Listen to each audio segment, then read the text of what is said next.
Hai semuanya, it's Keke, welcome back to my channel.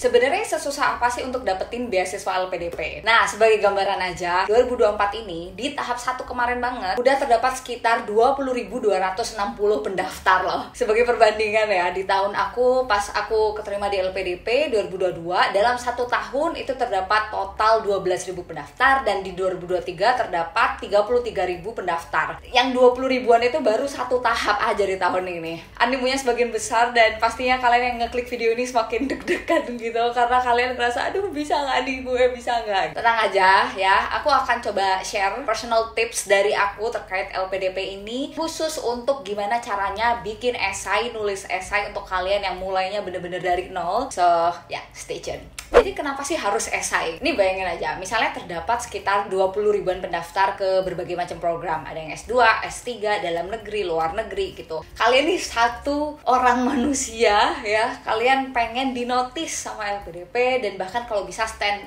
out dibanding 20 ribuan applicants lainnya. Kalian submit resume, kalian submit pilihan perguruan tinggi dan jurusannya, kalian juga submit biodata diri, tapi how to make it make sense gitu. Gimana caranya menyambungkan ya story antara resume, background, pilihan jurusan, biodata, dan semua-muanya gitu. Nah, jawabannya adalah dengan esai. Nah, untuk peraturan dan detailnya sendiri kan bisa cek aja di website LPDP, tapi secara umum tema topik dari esai LPDP ini adalah komitmen untuk kembali ke Indonesia, rencana pasca studi, dan kontribusi untuk Indonesia. Kalau aku kemarin aku pakai bahasa Inggris, dan total katanya ada sekitar 1993 kata.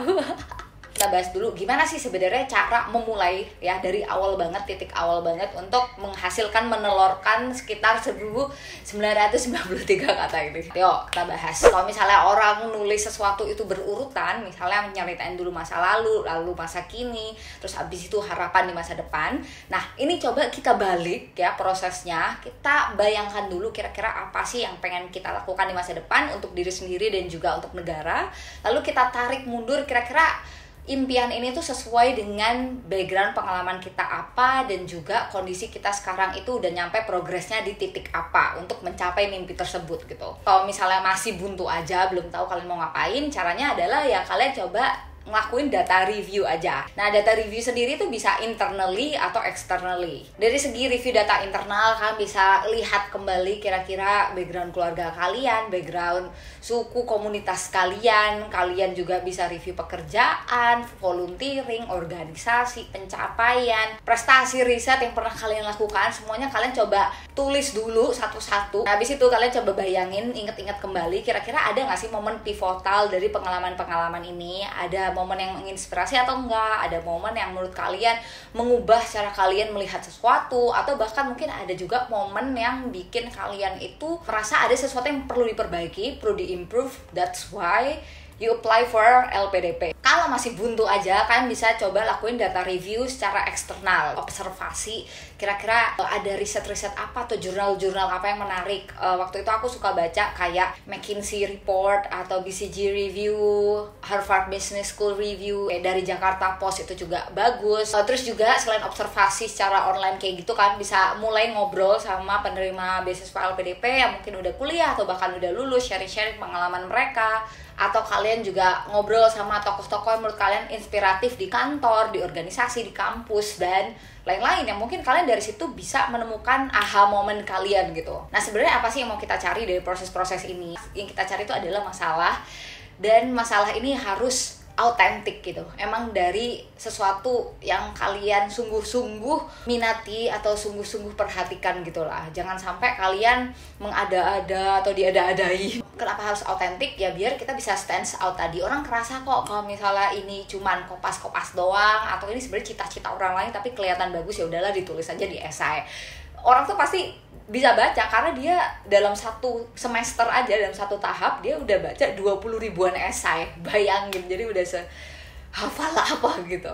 Di sini autentik itu dalam menulis nggak harus kalian bener-bener merasa sempurna gitu. Nggak, autentik tuh malah justru harus ada sisi strongnya, terus abis itu harus ada juga sisi vulnerable-nya gitu. Harus ada sisi rapuhnya yang kalian tunjukkan lewat esai kalian. Kalian selalu jangan lupa dokumentasikan, kalian tulis ya apa aja yang muncul di pikiran-pikiran kalian tulis di notes, baru nanti kita pindahkan ke esai yang 2000-an kata itu tadi. Nah, kira-kira struktur esai yang bagus dan enak dibaca itu kayak apa? Nah, kita bahas di part selanjutnya. Nah, selanjutnya apa sih yang sebenarnya harus kita tulis di esai? Ini menarik, ada 7 bagian paling enggak. Kalau misalnya dari esai aku ya, aku bakal juga spill di video kali ini. Oke, mulai dari awal, yakni hook dari esai kalian. Jadi tidak hanya konten ya yang butuh hook, tapi esai ini juga sangat butuh hook. Karena hook dalam arti harfiahnya aja artinya pancingan, dan di sini tugas kita sebagai penulis esainya adalah memancing ya perhatian orang-orang LPDP untuk membaca dan mendalami story yang mau kita ceritakan. Dan hook ini bentuknya itu bisa macam-macam. Personal story kalian, data-data yang kalian temukan, atau bisa dengan quote, atau bisa dengan prinsip, sesuatu yang kalian percaya. 1-3 kalimat aja menurut aku cukup. Kalau misalnya dari aku sambil buka ya, di sini sambil nyontek. Agak klise tapi ya udah. Ini aku baru baca lagi. Entrepreneurship is an important economic engine, especially in emerging countries during this digital era. It highlights the urgency of real participation in society and economic issues to provide a better life quality. Ya, itu hook aku 1 kalimat seperti itu. Oke, sekarang nyambung ke bagian kedua dari struktur ini. Bisa kalian tulis adalah profile background kalian. Nah, di sini jangan terlalu panjang-panjang kayak aku dulu yang nyampe hampir 3 paragraf. Mungkin kayak 2 paragraf aja sebenarnya cukup, karena jangan sampai bikin ini kayak resume versi paragraf gitu. Tapi kalian pilih kira-kira pengalaman yang akan memperkuat story kalian gitu, yang mau kalian bawa di esai ini. Misalnya kalian pilih dari inner child kalian, background keluarga atau community, background kerjaan, volunteering, prestasi. Jadi aku tuh bikinnya kayak gini. Jadi aku buka dengan undergraduate journey aku has inspired me to become a full-time entrepreneur that emphasizes on technology and innovation. Bla bla bla, aku ceritain pengalaman bisnis aku. Terus abis itu gimana karir aku dalam entrepreneurship ini akhirnya mengantarkan aku ke YouTube channel yang sangat aku cintai ini. YouTube channel ini apa aja yang aku lakukan, progress apa dan impact apa yang aku kasih, terutama juga pas COVID. Project-project yang interesting itu juga aku sedikit detailkan di bagian ini. Mohon maaf, memang agak panjang, sampai pengalaman volunteering pun aku juga ada, dan menurut aku ini sebenarnya bisa agak di squeeze lagi dikit, lebih pendek, tapi ya anyway. Ya udah, jeng kita masuk ke struktur poin yang ketiga, yakni adalah problem statement. Jadi dari background profile tadi kamu sambungin ke masalah apa sih yang pengen kamu angkat di sini gitu, dan penjelasan detailnya. Ini kalau sedikit tips dari aku ya, untuk ngangkat problem statement itu kalau bisa jangan terlalu muluk-muluk, tapi juga jangan terlalu receh gitu. Pastikan memang urgent, emang scalable, tapi tetap relevan dengan yang sudah kalian lakukan. Nih ya, misalnya aku cuman sekitar 1 paragraf aja, langsung aku sambungin nih kayak isunya itu the technology advances quickly, yet organizations and skills tend to move at a slower pace. Digital transformation di Indonesia itu kayaknya belum terlalu diimbangin sama kesiapan skill, literasi, dan segala lain sebagainya lah ya, oleh masyarakat secara umum, bla bla bla. Aku masukin sedikit juga data-data di sini untuk mendukung problem statement aku. Jadi bahan-bahan kalian dari brainstorming di tahap yang tadi itu enggak sia-sia akan terbuang gitu aja gitu. Bisa kalian pakai lagi gitu. Terus habis itu di sini aku juga ngedetailin kira-kira solusi apa sih yang mau aku propose. Aku akan adopting proven technologies and practices from larger companies dan lain-lain. Struktur yang keempat, kita tugasnya adalah menyambungkan antara masalah dan propose solution itu dengan study plan kita. Yes, nah study plan ini nggak cuman sesimpel memuat kita pengen kuliah di mana, jurusan apa, dan kenapa kita suka banget sama program mereka gitu, enggak. Tapi kita coba sambungin ya, dari problem tadi kira-kira gimana sih kurikulum atau program yang mau kalian tuju ini bisa membantu untuk menyelesaikan masalah dan berkontribusi pada isu yang tadi kalian pilih gitu. Ujung-ujungnya harus nyambung semuanya ya. Dan beberapa orang juga ada yang nanya kira-kira harus jelasin semua atau enggak. Kalau dari pendapatan aku sendiri, kalau dari pendapat aku sendiri, aku kan waktu itu daftar LPDP yang jalur non LOE. Jadi kita di awal harus submit tuh 3 pilihan program dan juga perguruan tinggi kan. Aku jelasin di essay aku tuh cuman fokus yang pertama aja, prioritasnya itu di kampus dan program apa. Kalian bisa jelasin tuh macam-macam, mulai dari mata kuliah, student club, atau research, atau journal, dosen, dan topik tesis mungkin yang pengen kalian lakukan selama kuliah, dan gimana itu nanti bisa berimpact ketika kalian lulus, bisa bantu kontribusi kalian. Jadi ujung-ujungnya harus balik ke contribution gitu. Ini nggak usah banyak-banyak ya, 1-2 paragraf aja, itu banyak. Ini aku kayak 2 paragraf, waktu itu aku tulisnya MIT Sloan MBA, yang walaupun nggak jadi sih, cuman nggak apa-apa gitu ya, nanti bisa pindah lagi, nanti kita ngobrol lagi deh soal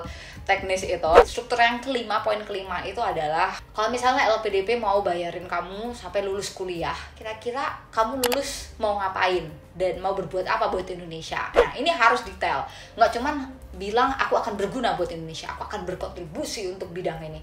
Itu harus didetailin gitu, kira-kira apa gitu, short term, medium term, dan juga long term goals setelah kalian nanti lulus. Nah kalau aku sendiri short termnya itu biasanya kontribusi ya nggak usah muluk-muluk banget, tapi yang penting tangible, bisa diukur, bisa dilakukan, relevan, masihan dengan apa yang udah kita lakukan sekarang. Jadi nggak langsung bener-bener ujuk-ujuk gitu berubah gitu ya. Jadi masih relate. Nanti di medium term udah lebih butuh experience dan butuh planning, nggak apa-apa, goalsnya udah lebih agak tinggi dikit. Terus abis itu di long termnya mungkin agak ngawang-ngawang, tapi nggak apa-apa.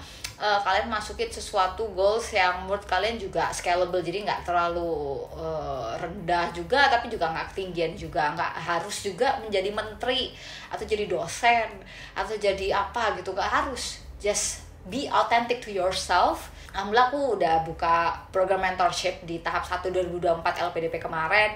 Jadinya aku punya kesempatan untuk baca cukup banyak esai dari teman-teman semua yang daftar. Dan aku ngeliat banget bedanya antara orang yang benar-benar riset dan benar-benar autentik sama yang enggak gitu, yang cuman kebut semalam. Satu, secara internal mungkin kalian bisa gambarin apa sih impact studi tersebut terhadap progres karir kita, personal development, atau mungkin personal finance kita juga, tapi kayak nggak etis. Tapi ya kayak internally apa sih manfaatnya buat kalian dari studi kalian.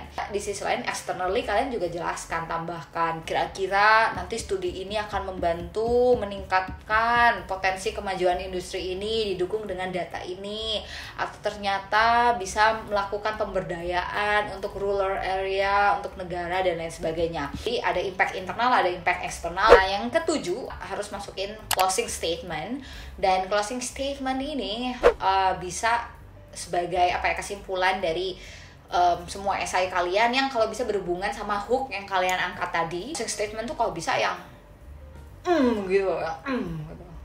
Yang gereng gitu.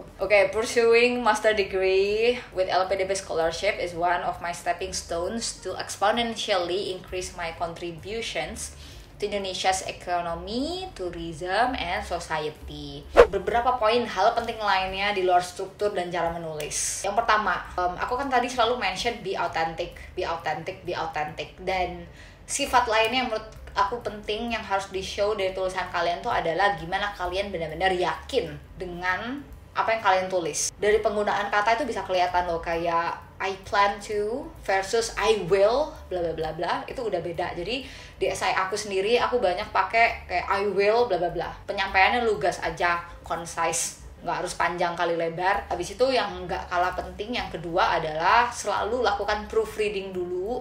Kalian review dulu dari awal sampai akhir, baca terus setiap hari. Mungkin dari grammarnya, dari logika penulisannya, apakah udah enak flow-nya. Nah itu penting karena gak cuma menunjukkan kalian bisa nulis esai, tapi menunjukkan apakah kalian punya critical thinking, apakah problem solving kalian tuh jalan. Itu kelihatan loh dari esai kalian. Untuk melakukan ini mungkin kalian juga bisa minta input dari orang lain, mungkin dari orang-orang yang udah pernah lolos LPDP, atau mungkin dari pihak ketiga, mungkin bayar konsultan dan lain sebagainya. Terus mungkin poin ketiga adalah percaya aja ya.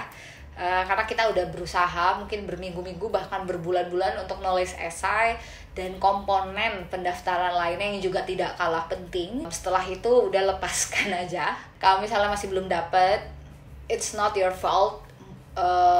kalian cuma tinggal improve aja, dan don't take it personally. Dan kabar baiknya kan sekarang LPDP udah bisa tuh, kalau misalnya gagal di tahap ini bisa daftar lagi di tahap selanjutnya. Jadi kesempatan masih terbuka lebar. Hidup tidak berakhir di sini kalau misalnya belum dapat. Tapi kalau misalnya kalian dapat, alhamdulillah, dan jangan lupa bagikan tipsnya ke orang yang membutuhkan juga di sekitar kalian. Itu terima kasih dan sampai bertemu guys di video-video selanjutnya.